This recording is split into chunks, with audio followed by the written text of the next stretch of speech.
तो good morning student. और आज का जो टॉपिक स्टार्ट होने वाला है वो नेफ्रॉन है। नेफ्रॉन के बारे में बात करेंगे आज। क्लियर? क्योंकि पिछले क्लास में हम लोग देखे थे types of waste material, kidney के बारे में देखे थे, यूरेटर के बारे में देखे थे, यूरेथ्रा के बारे में देखे थे और यूरिनरी ब्लैडर के बारे में देखे थे विथ डायग्राम। उसी तरीके से आज हम लोग बातें करेंगे नेफ्रॉन पे। नेफ्रॉन का रोल क्या है, इसका स्ट्रक्चर कैसा होता है, इसका फंक्शन क्या है, पूरा डिटेल में आज इसको एक्सप्लेन करेंगे। तब बात करते हैं यहाँ पे नेफ्रॉन की। तो नेफ्रॉन क्या है? एक functional unit of excretory system है, या किडनी का जो मेन फंक्शन करता है और नेफ्रॉन ही करता है। कौन करता है? नेफ्रॉन वर्क करता है। तो नेफ्रॉन को क्या बोलेंगे? Nephron is functional unit of kidney. और प्रत्येक किडनी के पास कितना नेफ्रॉन रहता है? मिलियंस ऑफ नेफ्रॉन रहता है। प्रत्येक किडनी के पास मिलियंस ऑफ नेफ्रॉन पाया जाता है। क्लियर है? तो देखते हैं यहाँ पे, अगर नेफ्रॉन की बात करें डेफिनेशन, तो नेफ्रॉन डेफिनेशन क्या होगा नेफ्रॉन का? वीडियो पॉज हो गया? साउंड आ रहा है सर। अब कट कट के आवाज आ रहा है सर। अब ठीक है? नहीं सर। वीडियो नहीं जा रहा? No sir. अब नो सर।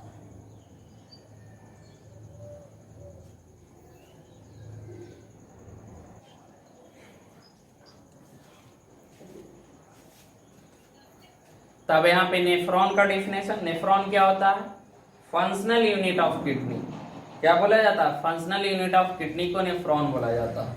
तो सबसे पहला point, it is functional unit of kidney. एक किडनी का फंक्शनल यूनिट होता है और प्रत्येक किडनी, दोनों किडनी में मिलियंस ऑफ नेफ्रॉन पाए जाते हैं। तो सेकेंड पॉइंट क्या होगा? each kidney contains millions of nephron,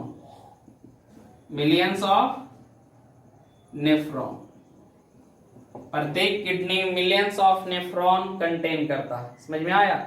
और नेफ्रॉन का क्या है? Nephron functional unit of kidney. जैसे लंग्स में अल्वियोली होता था ना, अल्वियोली मेन फंक्शन काम करता था लंग्स में, उसी तरीके से किडनी में मेन फंक्शन कौन करता है? नेफ्रॉन काम करता है। क्लियर? अब देखते हैं इसका स्ट्रक्चर। तो नेफ्रॉन को दो हिस्से में बांटा गया। नेफ्रॉन को कितने हिस्से में बांटा गया? दो पार्ट्स में बांटा गया। एक को बोलते हैं मालफिजियन ट्यूबुल्स। क्या बोला जाता है? Malpighian tubules. और दूसरे को बोला जाता है नेफ्रिक ट्यूबुल्स। डायग्राम से हम लोग क्लियर करेंगे। अभी ध्यान रखिएगा, नेफ्रॉन का कितने हिस्सा? दो पार्ट होते हैं। एक को बोला जाता है मालफिजियन ट्यूबुल्स और सेकंड को बोला जाता है नेफ्रिक ट्यूबुल्स। अब मालफिजियन ट्यूबुल्स क्या है वो भी एक्सप्लेन करेंगे और नेफ्रिक ट्यूबुल्स के भी बारे में डिटेल एक्सप्लेनेशन होगा यहाँ पे। तो मालफिजियन ट्यूबुल्स में फिर से दो पार्ट में बांटा गया। एक को बोला जाता है बोमेन कैप्सूल और दूसरे को बोला जाता है ग्लोमेरुलस। मालफिजियन ट्यूबुल्स को कितने पार्ट में बांटा गया? फर्दर दो पार्ट में बांटा गया, Bowman's capsule and glomerulus. Nephric tubules को तीन पार्ट में बांटा गया, प्रॉक्सिमल कॉन्वुलेटेड ट्यूबुल्स। क्या है इसका नाम? Proximal convoluted tubules. फिर लूप ऑफ हेनले और डिस्टल कॉन्वुलेटेड ट्यूबुल्स। तीन पार्ट में नेफ्रिक ट्यूबुल्स को बांटा गया है। और प्रॉक्सिमल कॉन्वुलेटेड ट्यूबुल्स को पीसीटी बोलते हैं, पीसीटी। और डिस्टल कॉन्वुलेटेड ट्यूबुल को डेसीटी बोला जाता है। समझ में आया? तो देखिए फिर से एक बार देखा जाए, नेफ्रॉन को फर्दर दो पार्ट में बांट दिया गया। एक को मालफिजियन ट्यूबुल्स और दूसरे को नेफ्रिक ट्यूबुल्स बोला जाता है। क्लियर? मालफिजियन ट्यूबुल्स को फिर से दो पार्ट में बांटा गया। एक को बोमेन्स कैप्सूल बोला जाता है और दूसरे को ग्लोमेरुलस बोला जाता है। नेफ्रिक ट्यूबुल्स को तीन पार्ट में बांटा।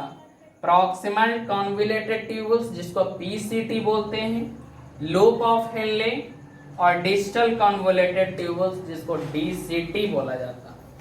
तो आइए इसको डायग्राम पे समझना ज्यादा बेहतर होगा। पूरा इसी डायग्राम में पूरा कैसे कैसे फिल्ट्रेशन होता है, एंटायर प्रोसेस इसी डायग्राम से हम लोग देखेंगे। क्लियर? तो देखिए, ये जो यहां से आया रेनल आर्टरी आया है, इसका नाम क्या है? Renal artery. इसका नाम क्या है? Renal arteries. Renal arteries. अब रेनल आर्टरीज से क्या जाएगा? कैसा ब्लड जाएगा? तो रेनल आर्टरीज में नाइट्रोजनस बेस्ड कंटेनिंग ब्लड जाएगा, यूरिन कंटेनिंग ब्लड जाएगा। तब इसको में कैसा ब्लड जाएगा? इसको में ब्लड जो जाएगा वो है ना, यूरिनेटेड ब्लड जाएगा, यूरिनेटेड ब्लड जाएगा। क्लियर? अब इससे ब्लड फ्लो कर रहा है रेनल आर्टरी से। समझ में आया? अब रेनल आर्टरी से ब्लड फ्लो करते हुए आएगा यहाँ पे। अब सबसे पहले तो नाम मैं बता देना चाहता हूं। इस पार्ट को यहां तक, इस पार्ट को हम लोग, ये जो पार्ट है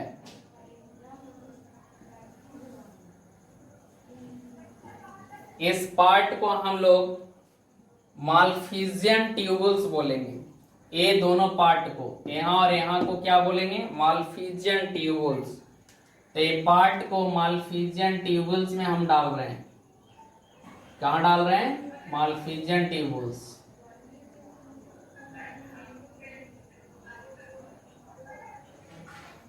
अब इस मालफिजियन ट्यूबुल्स में दो पार्ट हुआ, एक बोमेन्स कैप्सूल और एक glomerulus.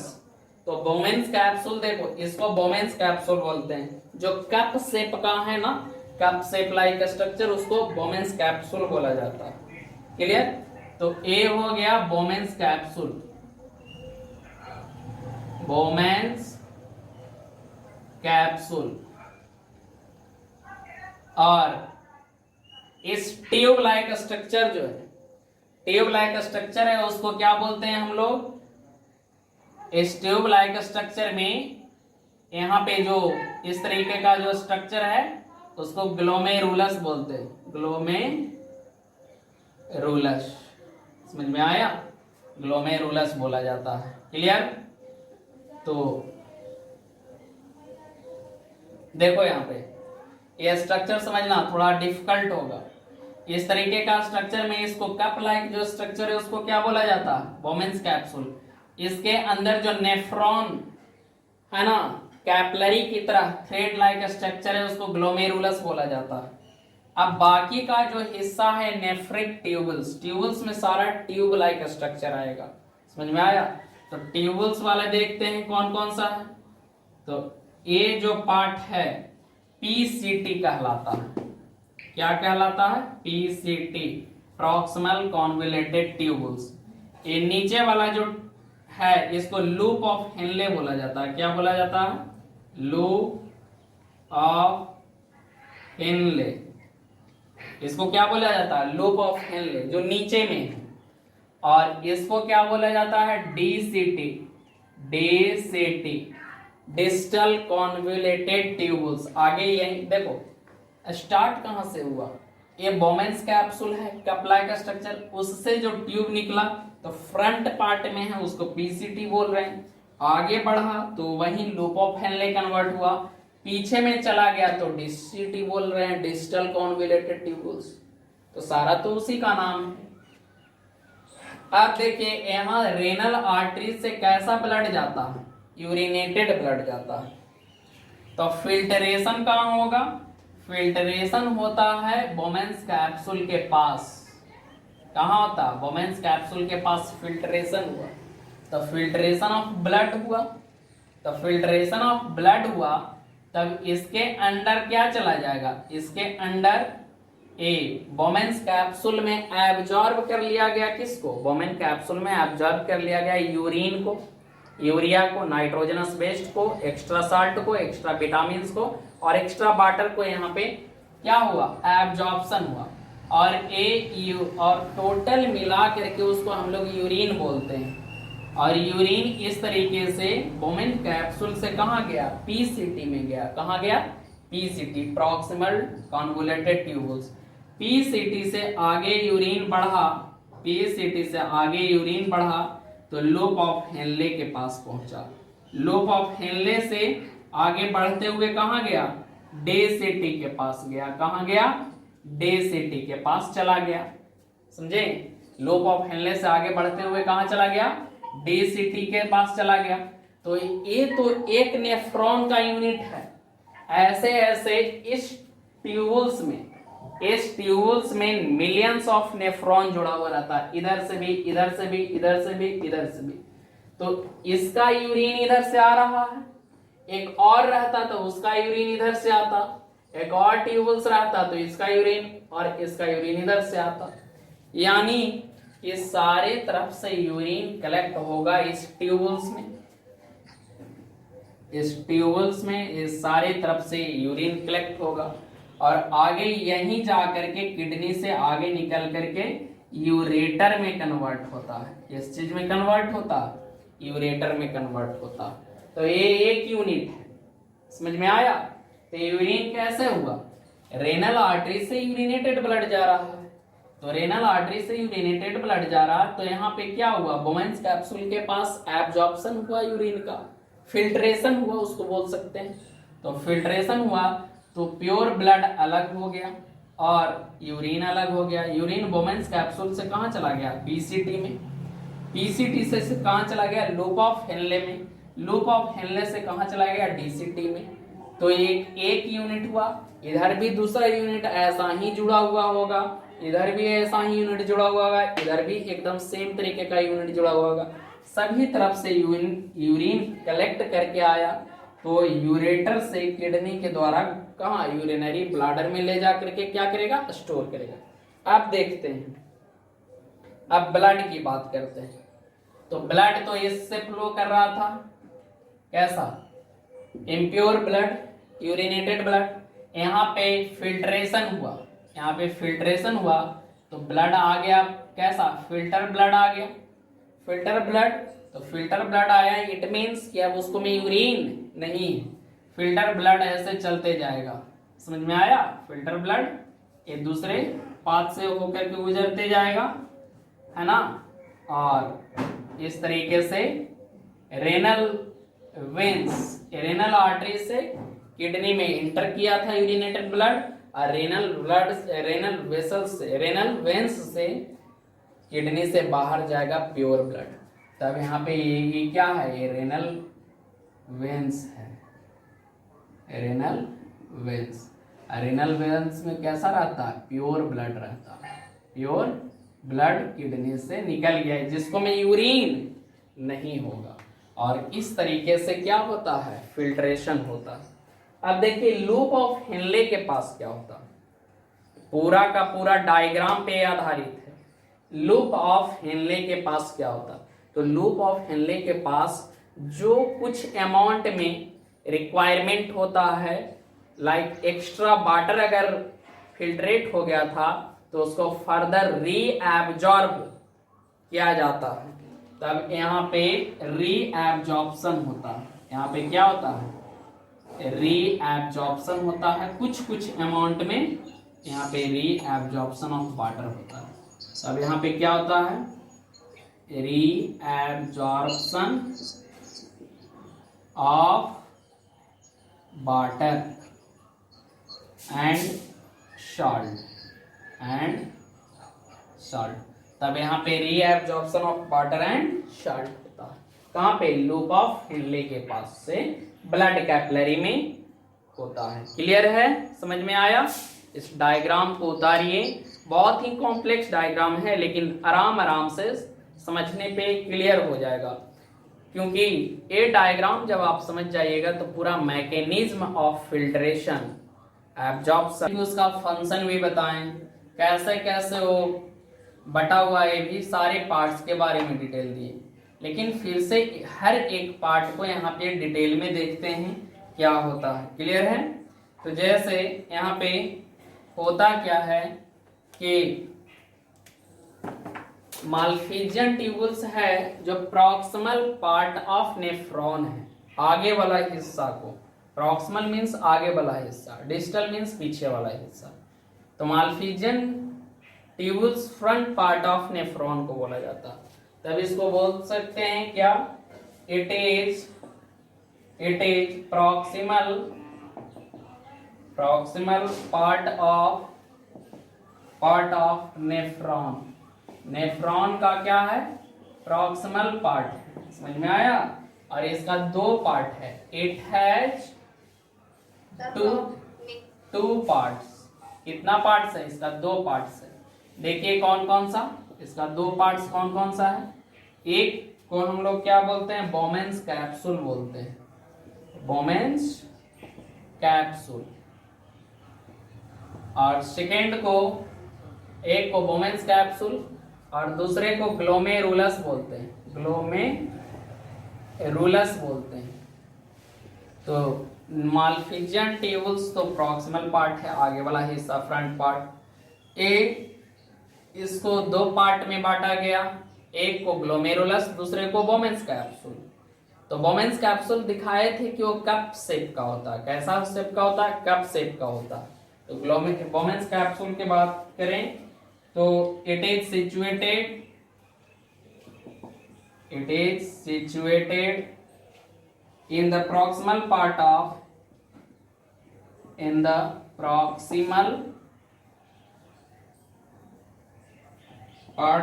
Nephron.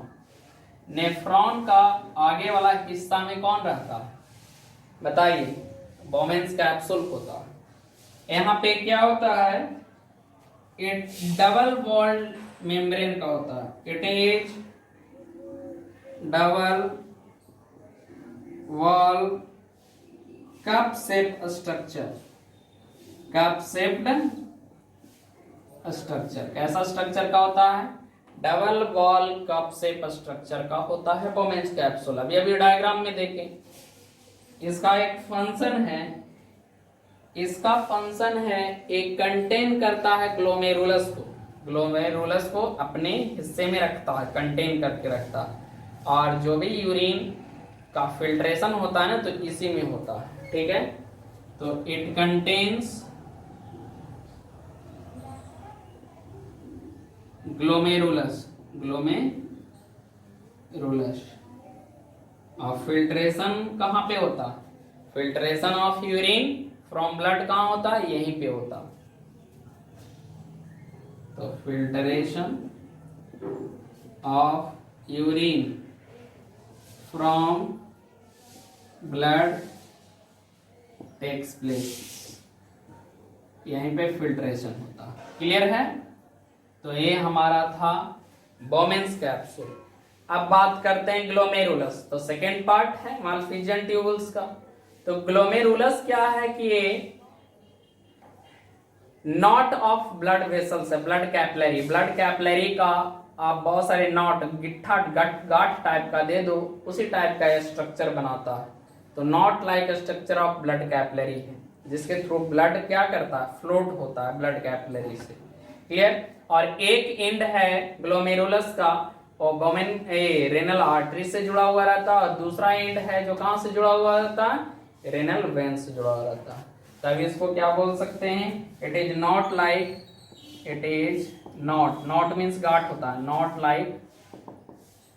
Like a bundle of blood capillary, bundle of blood capillary, bundle of blood capillary है। कहता है एक एंड किससे जुड़ा रहता है? एक एंड रेनल आर्टरी से और दूसरा एंड रेनल वेन से। One end connected to renal artery and second end connected to renal veins, किससे? रेनल आर्टरी और रेनल वेन्स। तो एक एंड रेनल आर्टरी से जुड़ा हो रहता है और दूसरा एंड रेनल वेन से जुड़ा हो रहता है। और फिल्ट्रेशन यहीं से होता है। फिल्ट्रेशन यूरिन का कहां से होता है? यहीं से होता है, क्योंकि इसका मेम्ब्रेन कैसा होता है? सेमी परमिएबल मेम्ब्रेन होता है। मेम्ब्रेन ग्लोमेरुलस का कैसा होता है? Membrane semi permeable membrane, SPM, semi permeable membrane. और यहाँ पे क्या होता है? फिल्ट्रेशन ऑफ यूरिन होता है। Filtration take place, filtration of urine from urea, from blood take place. Clear है बच्चों? यस। अब देखिए इसका स्ट्रक्चर थोड़ा सा देख लेते हैं। तो यहाँ पे हम बताए थे कि ये बोमेंस कैप्सूल होता है इस टाइप से, है ना। और इधर से आया रेनल आर्टरी और इस तरीके से नॉट बना करके निकला, समझे। तब यहाँ पे इसका नाम लिखें तो ये रेनल वेन्स हो गया, रेनल वेन्स हो गया। एक क्या हो गया? रेनल आर्टरी हो गया। एक क्या हो गया? बोमेन कैप्सूल हो गया।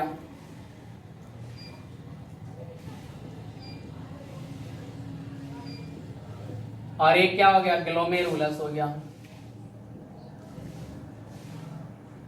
समझ में आया? तो ग्लोमेरुलस का एक एंड रेनल आर्टरी से और दूसरा एंड रेनल वेन से जुड़ा हुआ है। क्लियर है? तो इसको लिखिए। उसके बाद सेकेंड पार्ट चलेंगे। First part of nephron माल्फिजन tubules we have already completed. So next part is nephric tubules. तो nephric tubules कैसा होता है? लॉन्ग होता है, लॉन्ग ट्यूब लाइक स्ट्रक्चर होता है और क्वाइल फॉर्म में होता है। तो जितना भी बोमेंस कैप्सूल से निकला और इंड तक, तो सारे का सारा नेफ्रिक ट्यूबल्स का ये पार्ट है। नेफ्रिक ट्यूबल्स को 3 पार्ट में बांटा गया। कितने पार्ट में बांटा गया? 3 पार्ट्स में बांटा गया। क्लियर? समझें? तुम लोग को बोलते हैं कि म्यूट रहो जी, कोई सुनता ही नहीं है।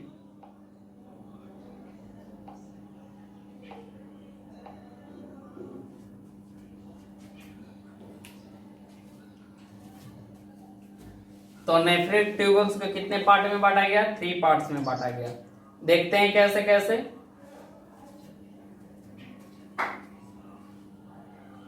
ए proximal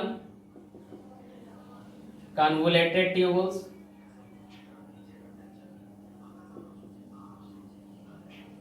second loop of Henle,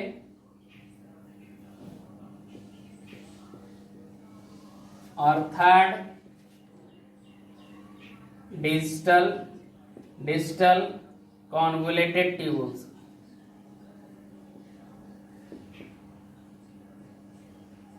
तीन पार्ट में इसको बांटा गया। किसको? नेफ्रिक ट्यूबल्स को। Clear?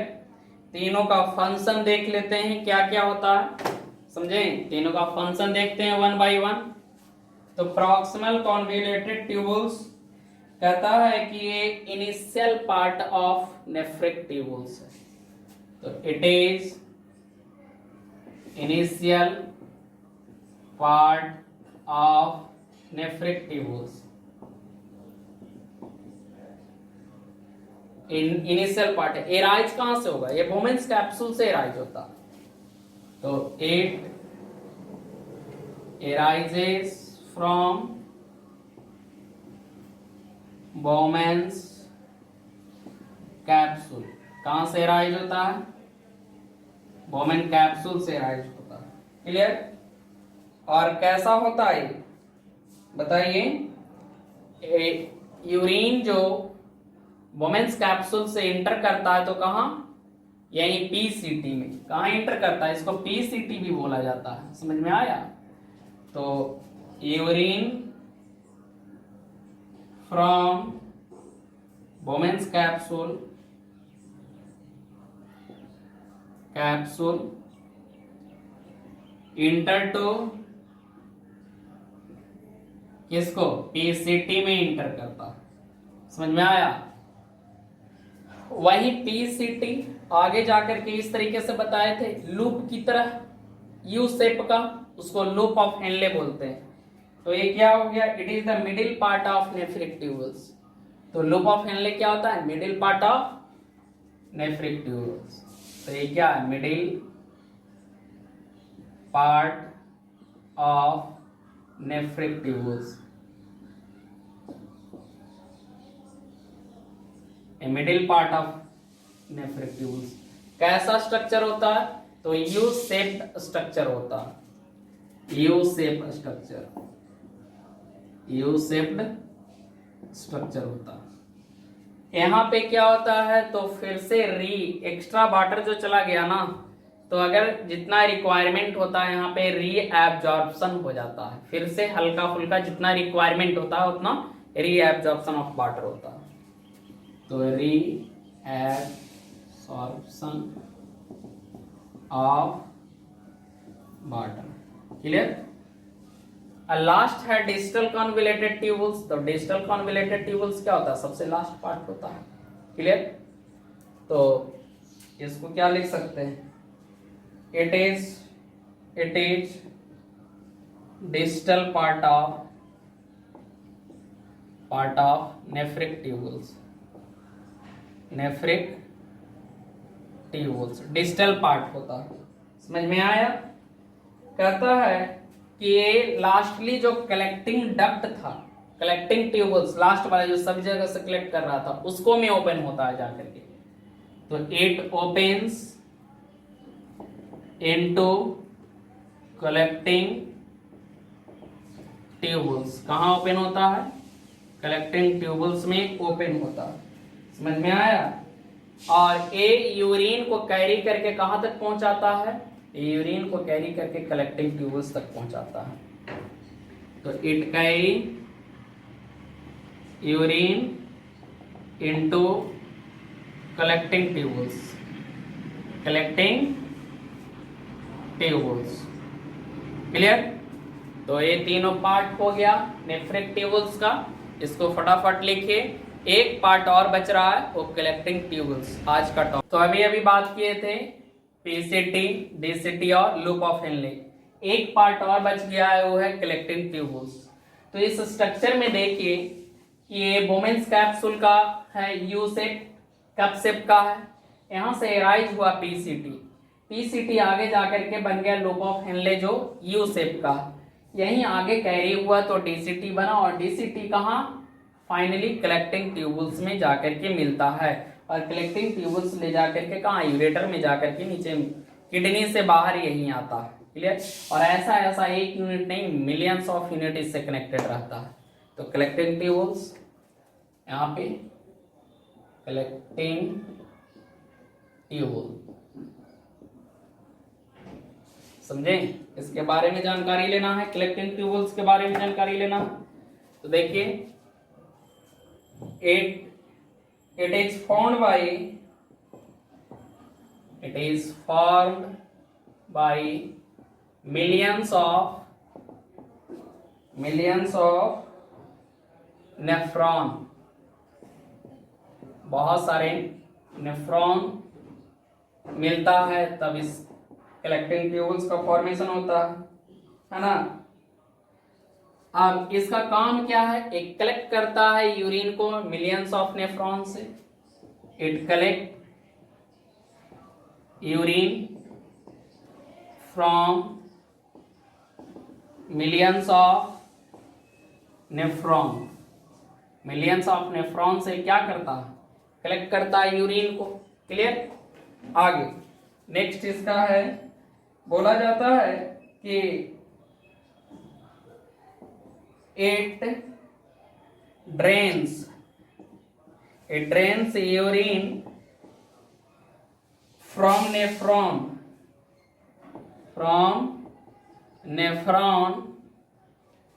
to ureter, drains means बाहर निकालना। ये यूरिन को नेफ्रॉन से बाहर निकाल करके कहाँ ले जाता है? यूरेटर के पास ले जाता है, यानी out of kidney, out of kidney. Clear है? तो आज का पूरे डायग्राम भी क्लियर हुआ। यहीं पे नेफ्रॉन ग्लोमेरुलस, इधर से रेनल आर्टरी बनता है ना, तो यहाँ पे ग्लोमेरुलस, ये रेनल आर्टरी और इधर जाके रेनल वेन्स हो जाता है, और ये क्या होता है? ग्लोमेरुलस से कहलाता है। समझ में आया? और ये रेनल वेन्स है और ये रेनल आर्टरी है। क्लियर? अगले क्लास में देखते हैं नेक्स्ट टॉपिक। आज का टॉपिक यहीं तक। लिखिए।